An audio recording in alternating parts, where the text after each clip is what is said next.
वो कहावत तो आपने सुनी है ना कि मोहब्बत और जंग में सब कुछ जायज है। अब इसमें एक चीज और ऐड हो गई है, राजनीति। मोहब्बत, जंग और राजनीति में सब कुछ जायज है।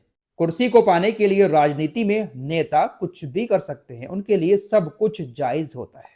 एक ऐसी खबर आप लोगों को बताने जा रहा हूं जिस पर शायद आप लोग भी यकीन नहीं कर पाएंगे।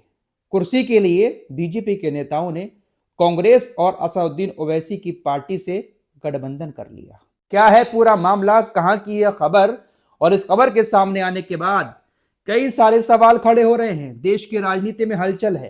कांग्रेस मुक्त भारत का नारा देने वाली बीजेपी आखिर गठबंधन कैसे कर सकती है?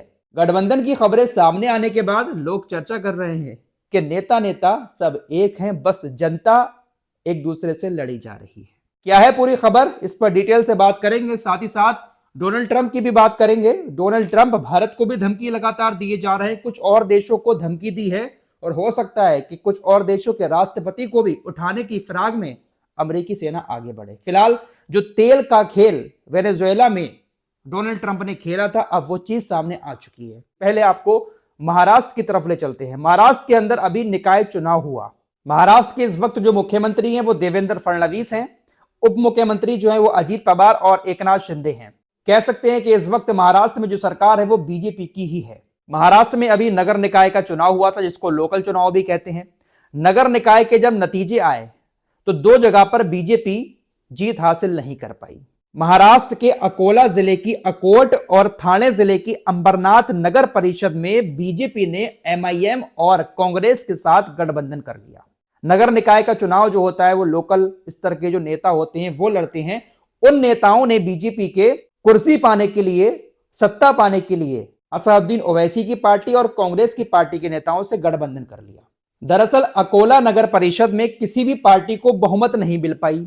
बीजेपी को अकेले 11 सीट पर जीत मिली। बीजेपी 11 सीटें लेकर सबसे बड़ी पार्टी बनकर तो सामने आई, लेकिन बहुमत का आंकड़ा बीजेपी पार नहीं कर पाई।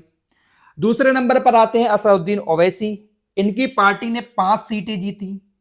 तो अब बीजेपी को सत्ता हासिल करने के लिए असदुद्दीन ओवैसी का सहारा लेना पड़ा। उनकी पार्टी के नेताओं को अपनी पार्टी में जोड़ना पड़ा। गठबंधन करके वहां पर सरकार बना ली बीजेपी ने।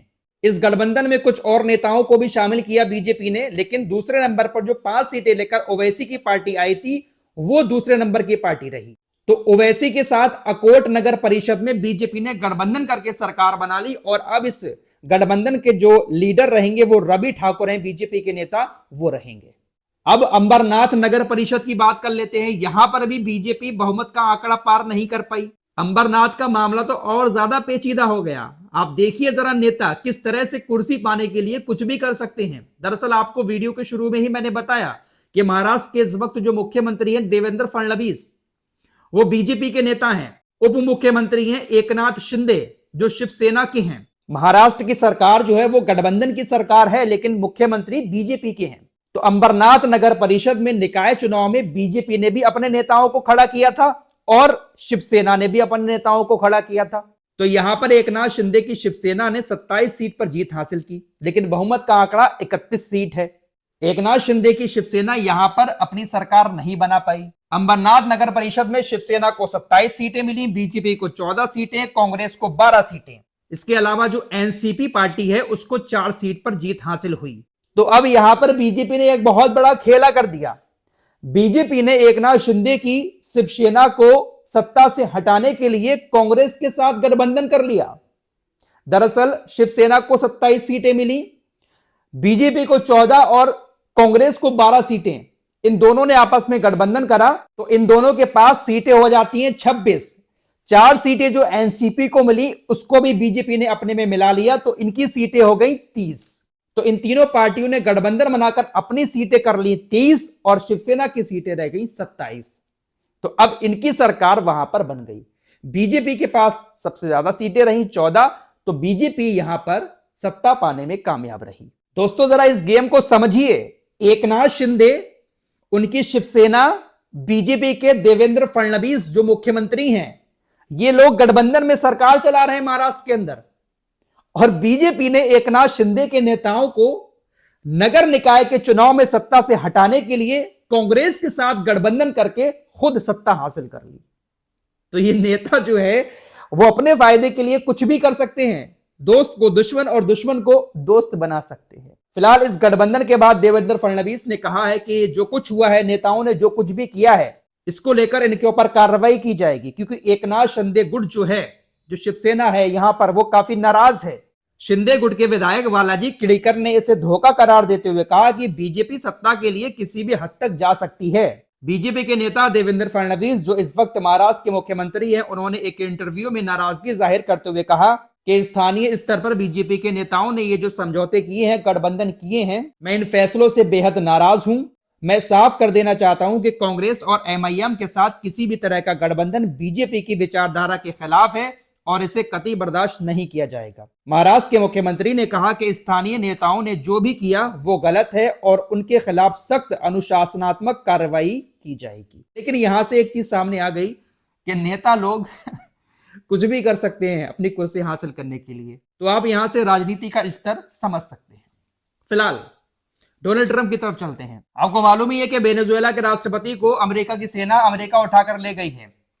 जब से अमेरिका की सेना ने वेनेजुएला के राष्ट्रपति को गिरफ्तार किया, और पहले भी ऐसी चर्चाएं हो रही थी कि अमेरिका सिर्फ और सिर्फ तेल पर नजर रखे हुए है वेनेजुएला के, इसीलिए ड्रग्स का आरोप लगाकर उनके राष्ट्रपति को गिरफ्तार करके ले गया है। फिलहाल अब डोनाल्ड ट्रंप के इरादे साफ तौर पर नजर आने लगे हैं।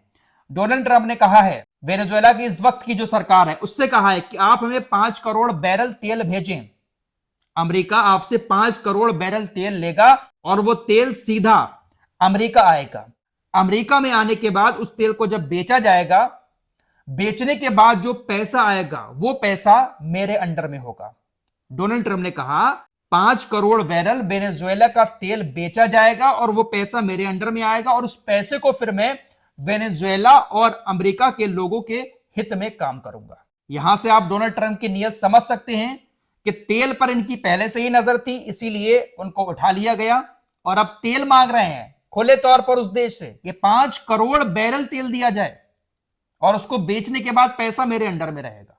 अब वो पैसा किसके ऊपर खर्च करेंगे, अपने पास रखेंगे या वेनेजुएला के लोगों को देंगे, वो तो बहुत दूर की बात है, लेकिन नजर तेल पर है। फिलहाल राष्ट्रपति ने कहा है कि हम अपने हितों की रक्षा खुद करना जानते हैं, हमें किस तरह से आगे तेल निकालना है, किस तरीके से बेचना है, ये हम फैसले खुद लेंगे, लेकिन आप इस तरह से हमें धमकाने की कोशिश ना करें। अब अमेरिका जब राष्ट्रपति को उठा सकता है तो जाहिर सी बात है कि तेल लेने के लिए भी वो किसी भी हद तक जा सकता है। फिलहाल तेल पर ही मेन नजर है अमेरिका की। अमेरिका कोलंबिया को भी धमका रहा है। कोलंबिया के राष्ट्रपति को लेकर भी अमेरिका यही बातें कर रहा है कि ये भी ड्रग्स की तस्करी करते हैं, नशे का व्यापार करते हैं, इसीलिए हम इनके ऊपर भी मुकदमा चलाएंगे और एक्शन इनके ऊपर भी लेंगे। कोलंबिया के राष्ट्रपति ने खुले शब्दों में यह कह दिया है डोनाल्ड ट्रंप से कि आप यहां आने की हिम्मत मत करना, आपके अंदर हिम्मत है तो आकर दिखाओ, मुझे पकड़ कर दिखाओ। उनको भी ऐसा लग रहा है डोनाल्ड ट्रंप की बातों से कि हो सकता है कि कोलंबिया के ऊपर भी डोनाल्ड ट्रंप कोई कार्रवाई कर दें। तो डोनाल्ड ट्रंप इस तरह से डरा धमकाकर दुनिया का बॉस बनना चाह रहे हैं। इस रिपोर्ट में इतना ही। कुछ और खबरों के साथ फिर हाजिर होऊंगा। अपना ख्याल रखिएगा। अल्लाह हाफिज।